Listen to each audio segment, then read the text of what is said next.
আসসালামু আলাইকুম dear learners, welcome once again to all of you. আজকে আমি ধারাবাহিক যে সিম্পল থেকে কমপ্লেক্স থেকে কম্পাউন্ড সেন্টেন্সের ভিডিও দিচ্ছিলাম তারই পার্ট 6-এ নতুন দুইটা রুলস নিয়ে আপনাদের সামনে কথা বলার চেষ্টা করব। সো ডিয়ার লার্নার্স, আমরা সরাসরি আলোচনায় চলে যাই। আমি একটা সেন্টেন্স লিখেছি, দেখেন যে he came to me to know the matter. দেখেন, হি কেম টু মি, সে আমার কাছে এসেছিল, টু নো জানতে, দ্য ম্যাটার বিষয়টি। তাহলে প্রশ্ন করুন তো, সে কেন এসেছিল? সে আমার কাছে বিষয়টি জানতে এসেছিল, তাহলে তার আসার উদ্দেশ্যটা কি, পারপাসটা কি? জানা, ঠিক না? এখানে টু নো থাকতে পারে, কিংবা এখানে থাকতে পারে তোমার আপনার ইন অর্ডার টু নো, কেমন এটাও থাকতে পারে, ইন অর্ডার টু নো, এই ফ্রেজ টু থাকতে পারে, ইন অর্ডার টু নো এরকমও থাকতে পারে, সমস্যা নাই। টু নো কিংবা in order to know. He came to me, সে আমার কাছে এসেছিল, in order to know the matter অথবা টু নো দ্য ম্যাটার, একই কথা। ইনফিনিটিভ দ্বারা কিন্তু পারপাস বোঝায়, উদ্দেশ্য বোঝায়। এখন প্রশ্ন হলো, আমরা জানি এটা একটা সিম্পল সেন্টেন্স, কেমন? কারণ এখানে একটা প্রিন্সিপাল ক্লজ আছে, এই যে দেখেন হি কেম, কেমন? এই পুরোটা মিলে একটা কিন্তু প্রিন্সিপাল ক্লজ। ওকে, এই প্রিন্সিপাল ক্লজ মিলে, একটা প্রিন্সিপাল ক্লজ মিলে যেটা গঠিত সেটা কিন্তু সিম্পল সেন্টেন্স, অর্থাৎ এটা একটা সিম্পল সেন্টেন্স। এখন এটাকে আমরা সিম্পল থেকে কমপ্লেক্স সেন্টেন্সে ট্রান্সফর্ম করব। তখন আমাকে একটা সাবঅর্ডিনেট ক্লজ বানাতে হবে আর একটা প্রিন্সিপাল ক্লজ বানাতে হবে, তখনই কিন্তু সেটা কমপ্লেক্স সেন্টেন্স হবে। এখন এটাকে যদি আমরা কমপ্লেক্স সেন্টেন্সে নিয়ে যেতে চাই, তাহলে কিভাবে নিয়ে যেতে হয় দেখেন তো। আমি বললাম হি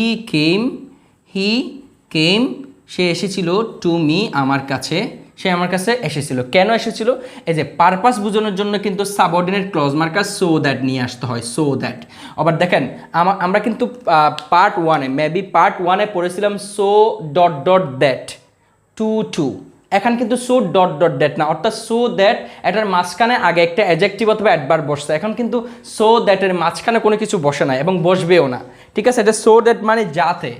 আর সো ব্রিলিয়ান্ট দ্যাট, সে এতই মেধাবী যে, সো উইক দ্যাট, সে এতই দুর্বল যে, এরকম কিন্তু না।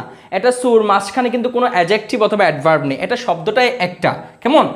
সো দ্যাট এটা একটা নিজেই ক্লজ মার্কার। তাহলে সো দ্যাট এটা পারপাস বোঝানোর জন্য, যেহেতু এখানে পারপাস উদ্দেশ্য বোঝাচ্ছে যে হি কেম টু মি, সে আমার কাছে এসেছিল, সো দ্যাট যাতে। তাহলে কি? যাতে he could know the matter. He could know the matter, যাতে সে বিষয়টি জানতে পারে। দেখেন তো, এই যে এটা একটা প্রিন্সিপাল ক্লজ, আর so that he could know the matter এটা একটা সাবঅর্ডিনেট ক্লজ, এবং সো দ্যাট কিন্তু একটা সাবঅর্ডিনেট ক্লজ মার্কার। এটাকে বলা হয় অ্যাডভার্বিয়াল ক্লজ অফ পারপাস, আর কি উদ্দেশ্য, যেটাকে উদ্দেশ্য বলা হয়, পারপাস অর্থে ব্যবহার হয়েছে। আচ্ছা, যাই হোক, he came to me so that he could know the matter.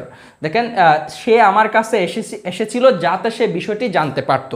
এখন প্রশ্ন হলো, এখানে কুড কেন হয়েছে, কেন কেন হয় না? কারণ এখানে কেম আছে, প্রথমটা পাস্ট হলে পরেরটা পাস্টই হয়, আমরা এগুলো জানি। এটা যদি হি কামস টু মি হতো, তাহলে কিন্তু এখানে হি ক্যান নো হতো, ঠিক আছে? এটা কেম হওয়াতে এখানে একটা কুড হয়েছে। ওকে, তাহলে এটা একটা সাবঅর্ডিনেট ক্লজ আর এটা একটা প্রিন্সিপাল ক্লজ।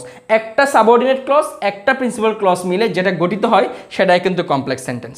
ওকে, তাহলে দেখেন, অর্থের কিন্তু কোনো পরিবর্তন হয় না। সে আমার কাছে বিষয়টি জানতে এসেছিল, সেটা যে কথা, সে আমার কাছে এসেছিল যাতে সে বিষয়টি জানতে পারতো, একই কথা। কোনো অর্থের কোনো পরিবর্তন হয় নাই। এটার নামই ট্রান্সফরমেশন অফ সেন্টেন্স, অর্থের পরিবর্তন হবে না। সিম্পল থেকে কমপ্লেক্স হয়েছে, কিন্তু অর্থের কোনো ব্যাঘাত ঘটে নাই।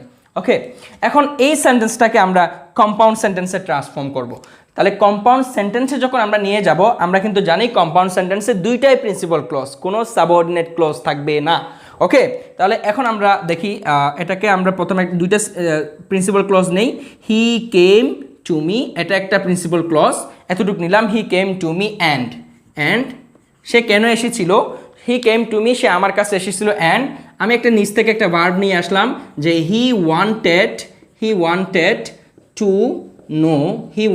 টু নো দ্য ম্যাটার, সে বিষয়টি জানতে চেয়েছিল। খেয়াল করেন তো, দেখেন, হি কেম টু মি, সে আমার কাছে এসেছিল, একটা principal clause. He wanted to know the matter, সেই বিষয়টি জানতে চেয়েছিল, একই কথা, এটাও প্রিন্সিপাল ক্লজ। অর্থাৎ দুইটা প্রিন্সিপাল ক্লজ আমি করলাম এবং মাঝখানে একটা কনজাংশন অ্যান্ড যুক্ত হয়েছে। আর দুইটা প্রিন্সিপাল ক্লজ যদি যুক্ত হয়ে মাঝখানে একটা কনজাংশন দ্বারা যুক্ত হয়ে কোনো একটা সেন্টেন্স গঠন করে, সেটাই কিন্তু এই কম্পাউন্ড সেন্টেন্স। ওকে, তাহলে দেখেন অর্থের কোনো সমস্যা হচ্ছে কিনা। এই যে এখন আপনি বলতে পারেন যে এখানে যে ওয়ান্টেড ভার্বটা আনলাম, তাহলে এটা আমি কোত্থেকে আনলাম? এটা হচ্ছে আমি অর্থ বোঝানোর জন্য নিয়ে আসলাম, অর্থের জন্য। যেমন দেখেন, হি কেম টু মি, সে আমার কাছে এসেছিল, and he wanted to know the matter, এবং সেই বিষয়টি জানতে চেয়েছিল। ওকে, এখানে জানতে চাওয়াটা আনতে হয়েছে, ওয়ান ভার্বটা আনতে হয়েছে ওই যে পারপাস, উদ্দেশ্যটা বোঝানোর জন্য আমার নিজ থেকে এই ভার্বটা আনতে হয়েছে। ঠিক আছে, তাহলে দেখেন সে আমার কাছে এসেছিল এবং সে বিষয়টি জানতে চেয়েছিল, একই কথা। সে জানতে চেয়েছিল, এসেছিল এবং জানতে চেয়েছিল, তার মানে সে জানার উদ্দেশ্যে এখানে এসেছিল। অর্থাৎ he came to me to know the matter, অথবা in order to know the matter, সে বিষয়টি জানার উদ্দেশ্যে এখানে এসেছিল, একই কথা। দেখেন, সিম্পল থেকে কমপ্লেক্স, কমপ্লেক্স থেকে কম্পাউন্ড হয়েছে, অর্থের কোনো পরিবর্তন হয় নাই। তাহলে মনে রাখবেন, যদি কোনো একটা সেন্টেন্সে ইনফিনিটিভ থাকে অথবা ইন অর্ডার টু নো, এভাবে ইনফিনিটিভ, এই যে টু নো অর্থাৎ পারপাস বোঝায়, উদ্দেশ্য বোঝায়, তখন কমপ্লেক্স করার ক্ষেত্রে সো দ্যাট নিয়ে আসতে হবে এবং কম্পাউন্ডে মাঝখানে এন্ড বসবে, আর অর্থ মিলানোর জন্য ভার্ব নিচ থেকে ভার্ব নিয়ে আসতে হতে পারে। ঠিক আছে, এখন আমি অর্থ মিলানোর জন্য এখানে ওয়ান্টেড ভার্বটা নিয়ে আসছি। এখন এটা ওয়ান্টেড কেন হয়েছে? কারণ এটা কেম পাস্ট টেন্স, এই জন্য এটাও পাস্ট টেন্স হয়েছে অর্থ মিলানোর জন্য। ঠিক আছে, ওকে, দুইটাই সিকোয়েন্স অফ টেন্স অনুযায়ী দুইটাই পাস্ট টেন্স হয়েছে।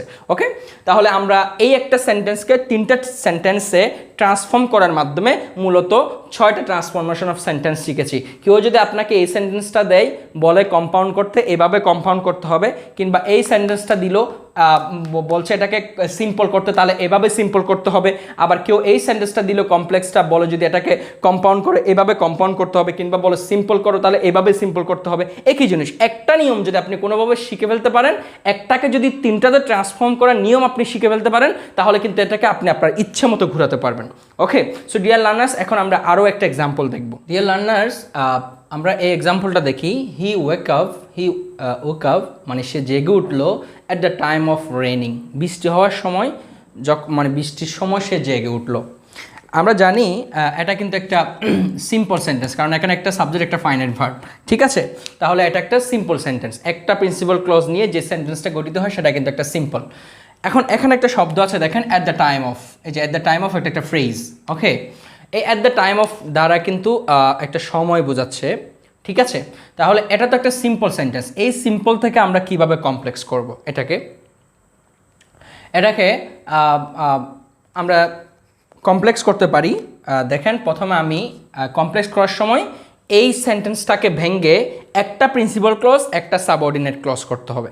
তাহলে এটাকে আমি কিভাবে করতে পারি? দেখেন, এই যে ফ্রেজটা আছে না, এই যে phrase at the time of raining, এটাকে আমরা ক্লজ করব। তাহলে কিভাবে করব? দেখেন, at the time of raining, এটাকে যদি আমরা ক্লজ করি, তাহলে এটা যেহেতু একটা সময় বোঝাচ্ছে, তাহলে আমাকে একটা হয়েন নিয়ে আসতে হবে। কেমন?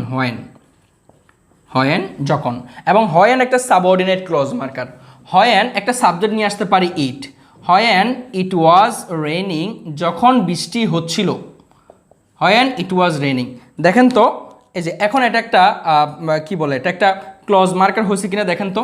সরি, কি জানি, এই ফ্রেজটাকে আমি ক্লজ করলাম, এটা এবং এটা একটা সাবঅর্ডিনেট ক্লজ হয়েছে কিনা দেখেন।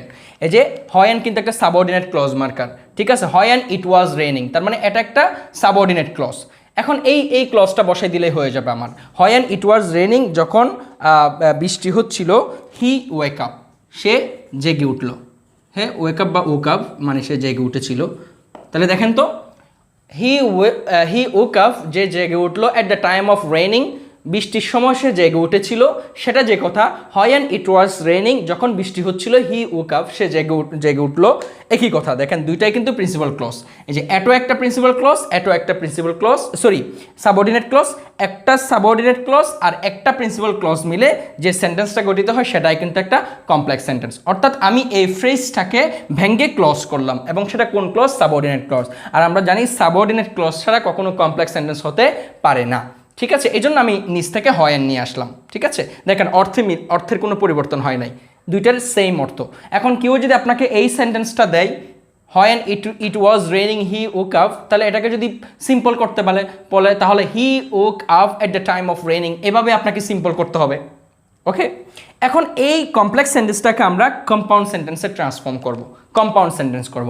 আমরা জানি কম্পাউন্ডে দুইটাই প্রিন্সিপাল ক্লজ থাকে, তাহলে কীভাবে করব দেখেন, একদম সিম্পল। এই যে হোয়েনটা বাক্য থেকে ফেলে দিলেই হইল, ইট ওয়াজ রেইনিং, বৃষ্টি হচ্ছিল, ইট ওয়াজ রেইনিং, বৃষ্টি হচ্ছিল, অ্যান্ড হি ওক আপ, এবং সে জেগে উঠল।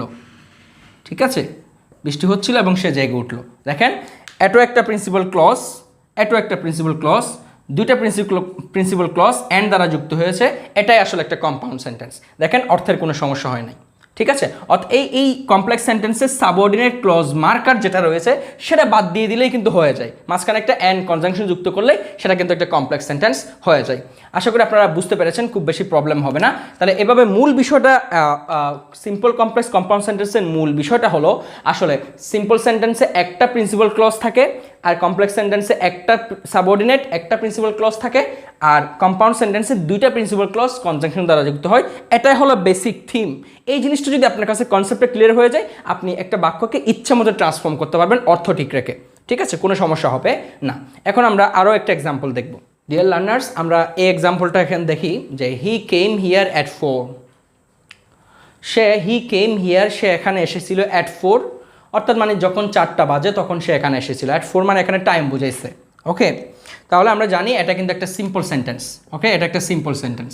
এই সেন্টেন্সটাকে আমরা কমপ্লেক্স করব। তাহলে কীভাবে করব দেখেন, প্রথম আমি এই অংশটা ঠিক রাখলাম, হি কেম হিয়ার, সে এখানে এসেছিল, এতটুকু ঠিক আছে। এখন এই যে অ্যাট 4টা আছে না, এটা মূলত আসলে একটা ফ্রেজ। এই ফ্রেজটাকে আমরা একটা সাবঅর্ডিনেট ক্লজ করলেই সেটা কিন্তু একটা কমপ্লেক্স সেন্টেন্স হয়ে যাবে। তাহলে আমি এখানে বলতে হি কেম হিয়ার, সে এখানে এসেছিল, এটা একটা সময় বোঝাচ্ছে না, তাহলে সময় বোঝালে তো আমি হোয়েন লিখতে পারি, এই যে হোয়েন। এখন একটা সাবজেক্ট নিয়ে আসলাম ইট, হোয়েন ইট ওয়াজ 4, যখন 4টা বাজেছিল তখন সে এসেছিল, মানে যখন 4টা বাজে তখন সে এসেছিল। হি কেম হিয়ার হোয়েন ইট ওয়াজ 4। দেখেন তো, এই যে হোয়েন ইট ওয়াজ 4 এটা একটা সাবঅর্ডিনেট ক্লজ, আর হি কেম হিয়ার এটা একটা প্রিন্সিপাল ক্লজ। একটা প্রিন্সিপাল ক্লজ একটা সাবঅর্ডিনেট ক্লজ মিলে কমপ্লেক্স সেন্টেন্স। ঠিক এটাকে আমরা এখন কম্পাউন্ড সেন্টেন্সে ট্রান্সফর্ম করব। তাহলে আমরা বলতে পারি যে দেখেন, হি কেম, সে এসেছিল, হি কেম হিয়ার, সে এখানে এসেছিল, অ্যান্ড ইট ওয়াজ 4, 4টা বাজলো, সেও এসেছিল।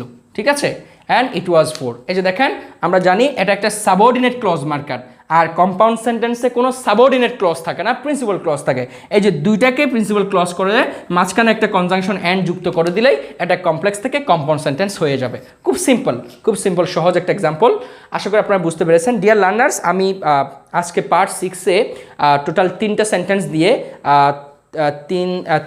9, অর্থাৎ 9টা ট্রান্সফরমেশন অফ সেন্টেন্স আপনাদেরকে দেখালাম কীভাবে ট্রান্সফর্ম করতে হবে। সো পরবর্তীতে আমি আরও কিছু সিম্পল কমপ্লেক্স কম্পাউন্ড সেন্টেন্স নিয়ে আপনাদের সামনে উপস্থিত হব। সেই ভিডিওগুলো দেখার আমন্ত্রণ রেখে এখানেই শেষ করছি। আসসালামু আলাইকুম।